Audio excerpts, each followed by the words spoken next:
I was just about to eat some nasty, old, crusty leftover pizza from like 2 nights ago. Clearly because I'm all out of caviar for today. Anyways, all jokes aside, I actually ran across a couple of listings that I thought were really interesting, and I thought I would kind of give you guys my overall thoughts on them. They're up for pre-order, both of these releases, and I'm honestly kind of excited for both of them, even though I haven't really been jumping into either one of these series or these lines. I still decided to kind of cover them and talk a little bit about them. If you guys are interested in any of these, like I said, they are up for pre-order. I'm not sure if they're going to sell out. I'm actually recording these, or I'm recording this particular video as these are going up live.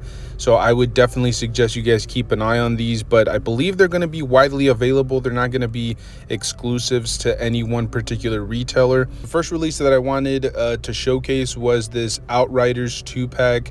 And these are supposed to be based on their MCU appearance, or more specifically Infinity War. And surprisingly, I did try to do at least some research on these characters. Like, I actually Googled them and try to find more information. Unfortunately, the internet sucks. It's absolutely worthless. It's useless. I don't understand why it exists, but I couldn't actually find like the height for these figures, because there were some scenes where they looked just as tall as some MCU characters, and then in other scenes they looked just a little bit taller. So I'm not sure. I think they're supposed to scale closer to like the 7-inch mark.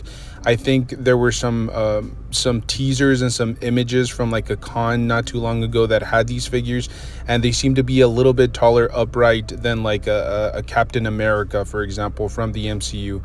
So it's really interesting to see these. They will be released in a 2-pack. They will come with an extra head sculpt, and these are both being sold for $59.99, and they're being shopped around as like an army builder. I'm not sure how much of an army builder this is, because they are going to be essentially retailing at like $30 each, and then they will be in windowless packaging. I'm not sure what or where they decided to start doing this, because I believe that there was an email sent out not too long ago where Hasbro had essentially said that they were going to start including windows in all of their like collector friendly action figure lines, but for some unknown reason this is windowless. So if that's a deal breaker for you, I guess you wouldn't pick it up. But honestly, most people that are looking to purchase these two figures, they're looking to flesh out their MCU display, which personally I've completely butchered up to this point. I did get rid of a lot of my MCU figures, but I love this. I think this is a great opportunity for Hasbro to, continue expanding on the MCU, and for people that have already jumped in on all of the MCU figures, this is perfect for them, especially considering they've been also re-releasing a lot of the old MCU figures.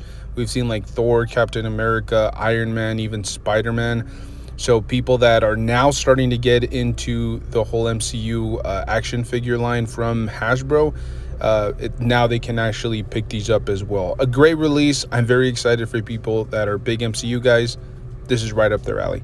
Now, the second release that I wanted to kind of jump into a little bit was this Spawn action figure release from McFarlane. And usually I would be up in arms, because this is, again, reusing that Spawn body mold, which I think we've seen a couple of times, but I'm happy about this. Honestly, I love really cool, useful variants such as this, and you're looking at two different Spawns here. You're looking at the tactical version, and then just a regular Call of Duty Spawn action figure. I'll be brutally honest with you guys, I'm not a big Call of Duty fan. I mean, I have played it here and there. I definitely don't game as much as I used to when I was younger, but if I am gaming, it's definitely not Call of Duty. But it's really cool that he's doing stuff that is specific to like video game franchises, and this to me is an absolute must-have. It comes with a plethora of different accessories. We'll take a look at the regular version, which comes with a wired cape, and it comes with a total of like 5 different weapons, different guns, different rifles. I don't know what the correct terminology for these are.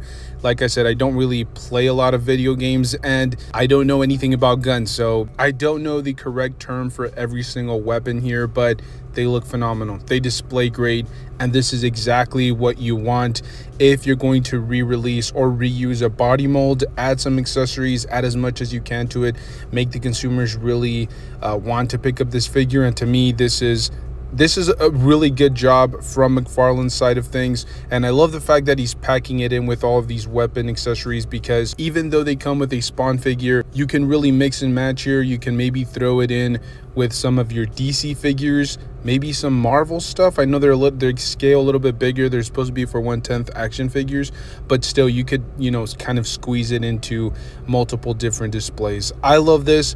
There is, as I said, an alternate version or a variant to it, which is the tactical gear Spawn action figure. This one's way more interesting than the other one, although they both look phenomenal. This one actually includes a Dr. Dre Beat headset, which is something that I didn't even think would happen, but I've often said I like these little crossovers. They did something similar with the Hasbro NBA action figure line, where they actually had real shoes. Like they had numbered LeBrons, they had numbered Lucas or Jordans or what have you. I thought that was really interesting. I don't know, it kind of gives the action figures a little bit of realism, and this is really cool that they're bringing this in. It's kind of something offbeat and kind of weird, but it's one of those really cool accessories that again crosses over to multiple different displays. If you want to put these headsets, and I'm not sure if they're going to fit on every figure, but it would be pretty cool if they can fit on like a number of different figures and you can kind of play around with those headsets. It does come with some sort of like rocket launcher,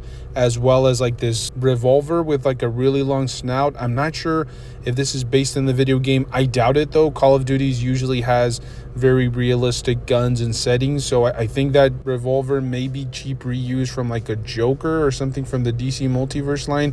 If not, it's maybe a callback to like something older from Spawn that I'm not too familiar with, but it doesn't really fit in with the aesthetics. I wish it was just like a normal revolver. And then it has a couple of other weapons, which again, really cool. It has like tactical gear all over, a bunch of different pouches all over the chest. I really like this figure. They designed it incredibly well. I will say, if I had to change anything from both of these figures, I would swap the weapons. I just feel like the caped Spawn would look way better with that long snouted revolver, and then the missile launcher, the rocket launcher, I think the other weapons would look much better on the tactical gear Spawn. It just seems more accurate, or at least fits better in my mind. But guess how you could solve that big conundrum? You could just get both of them, I guess. They both look phenomenal, and honestly, I'm having trouble distinguishing which release is more exciting. I'm very curious to see what you guys have to say. On one side, you have an MCU army builder that people have been waiting for what seems like an entire decade.